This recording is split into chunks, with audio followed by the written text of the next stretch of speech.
pinapahalaga sa lahat. Kung ito ay karapat-dapat hintayin. Pero, paano kung ang pag-ibig na inaasahan natin na kasing kulay ng bahaghari ay maging mabigat na ulap, handang magbuhos ng ulan? Ang pag-ibig na minsan nating pinapahalagahan, naging isang bagay na lagi nating namimiss. Mahalaga pa bang ipagpatuloy ito? O ihintayin mo ba ang isang bagay na walang kasiguraduhan na babalik? Ninang? Ninang?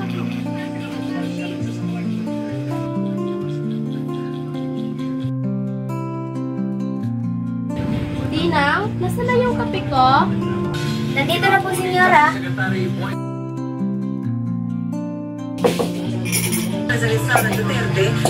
Tinang, bigyan mo rin si Pito ng datos sa kwarto niya. Opo, senyora. Tsaka, pumunta ka na ba din sa klase niya? Opo, kanina po, senyora. Thank you.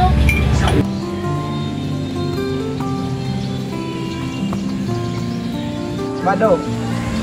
Ayan. Sinyaw.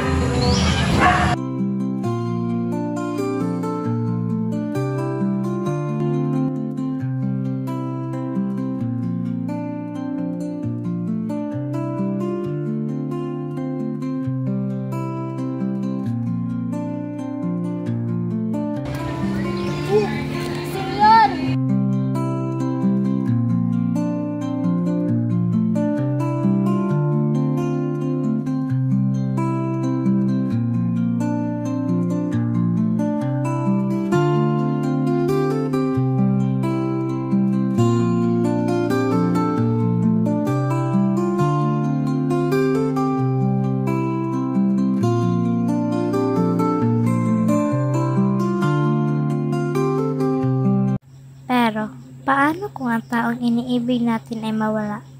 Hihintayin pa ba siyang babalik?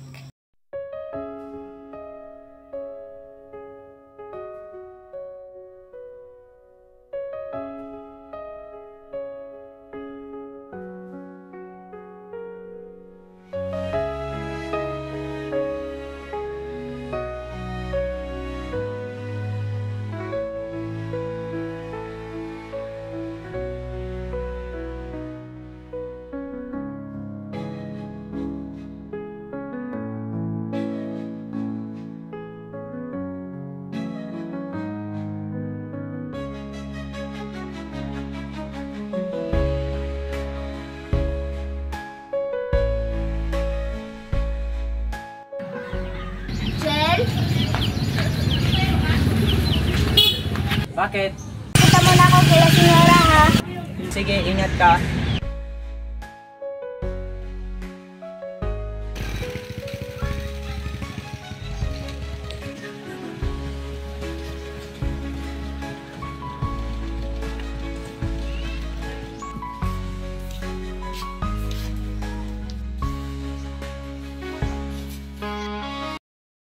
Tao po! May tao po ba? Sino yan?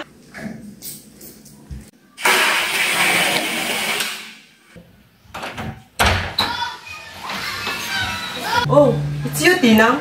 Ma, nandito po si Tinang.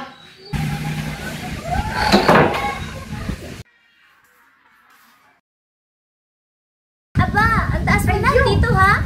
Siyempre, ako pa. Ikaw, kamusta ka naman? Ito, okay lang naman. Oh, halika. Doon tayo sa loob. Nandun si Mama. Ma, nandito si Tinang.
Tina, it's your baby.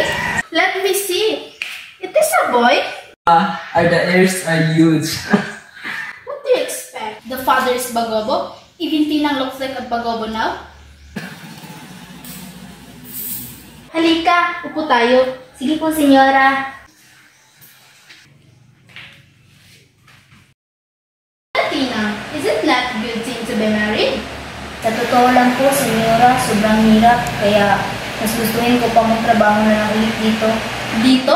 Hindi ko ba sinabi sa'yo kung anong maging itsura, ha? Na ikaw ay magiging alipin na iyong asawa at magtrabaho habang nakatali ang iyong anak sa iyo? Tina, are you pregnant again? Hala, you will have a Jocelyn before long? Oh, wait. I will give you some dresses and an old blanket that you can cut into things for your baby, Tina.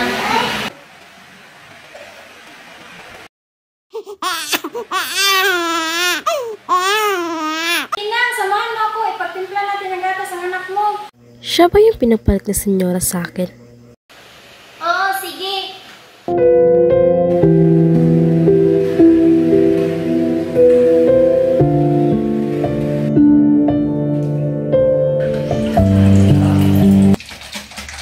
Kumusta ka na ba, Tina? Eto, okay lang. Kayo rito, kumusta? Ito, mabuti rin naman.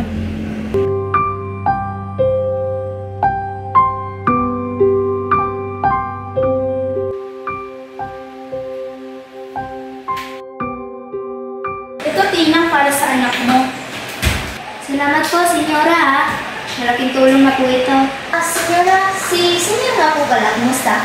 Hi, he always losing his temper over the truck driver. It is not the way it was when Amado was here.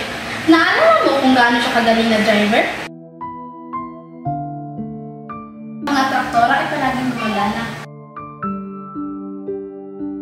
But now, I wonder why he left all the sudden.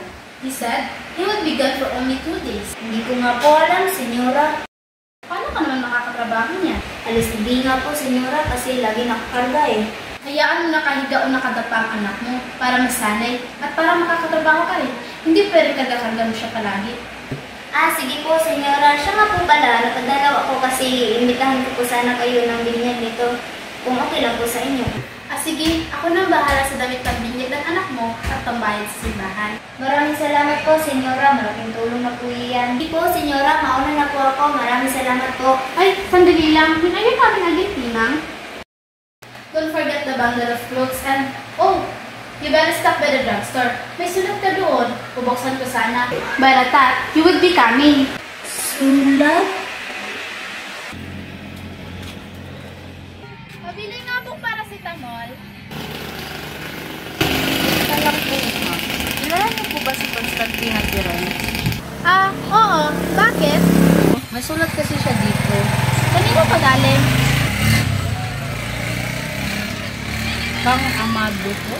Amado. Sige. Sasabihin ko na sa kanya pag pupunta sa bahay. Sige po, senyora. Maraming salamat po ulit, ha? Sige, Tina. Mag-ingat kayo. Sige po.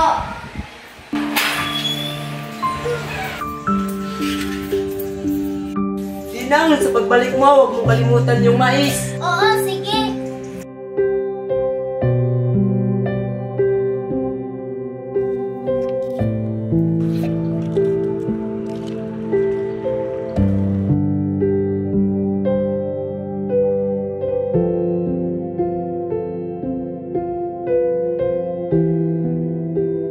Good morning, ma'am. Ano po sa atin? Gusto po ba ninyo ng gamot para sa anak niyo o para sa sarili niyo?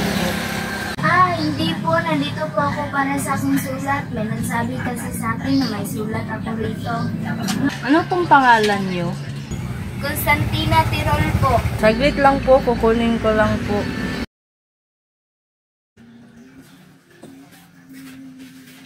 Ito po yung sulat, miss. Gusto niyo po bang basahin ko? Hindi na. Salamat na lang, ha?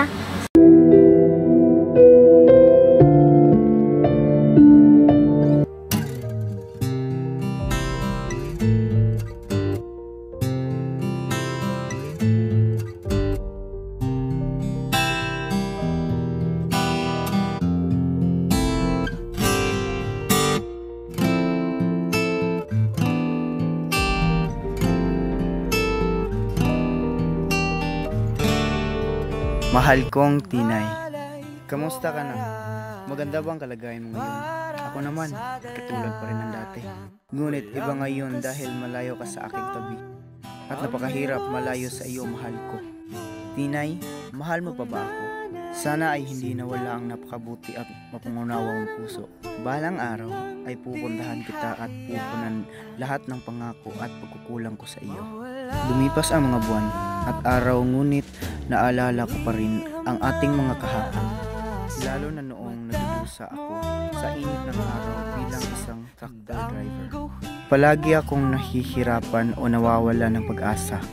Ngunit naiisip ko lang, napaparating ka habang may matamis na ngiti ay bigla akong naalala ang abot ng tunaw. Tinay, hindi ako nakabalik dahil nalaman kong may matinding karamdaman ng aking inay. Iyan ang dahilan kung bakit hindi kita naalok bilang maging kapareha ko sa habang buhay. Sana ay magsulat ka pabalik sa aking mga mensahe upang malaman ko kung mahal mo pa ba ako o hindi na. Sana ay wala kang minahal maliban sa akin. Sa palagay ko ay lalampas na ako sa limitasyon ng iyong mga oras ng paglilibang. Kaya ay tatapusin ko ang sulat na ito ng may gandang pagbati. Sa iyo habang buhay, Amado. Hays, ano ba tong mensahe ni Amado sa akin? Di ko alam kung iiyak ba o kikiligin. Talagang totoo si Amado sa akin at mahal na mahal niya talaga ako. At alam pa niya na mahal ko pa din siya hanggang ngayon. At syempre, nag-iisa sa puso at isip.